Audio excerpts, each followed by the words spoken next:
Tu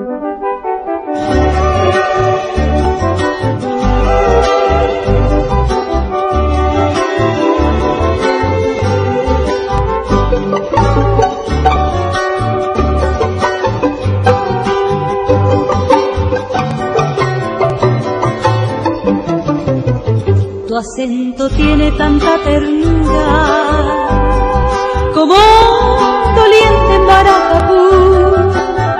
Tiene tu ruego mucha dulzura como el arrullo del Picasso.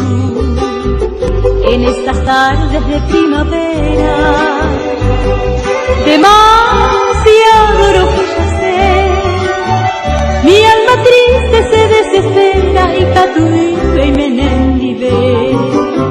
En esas claras noches de luna, cuando estuvimos ya de año mil, jamás pensamos que la fortuna fuera más frágil que el Panambí.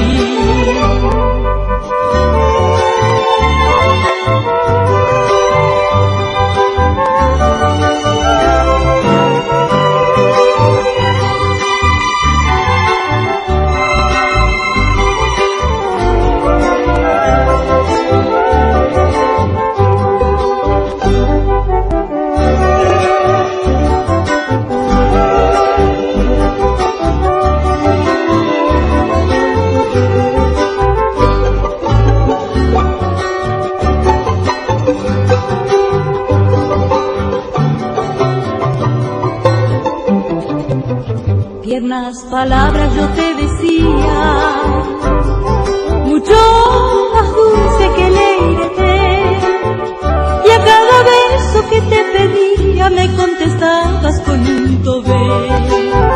Siempre yo sueño con tus caricias, pero posible ya fue.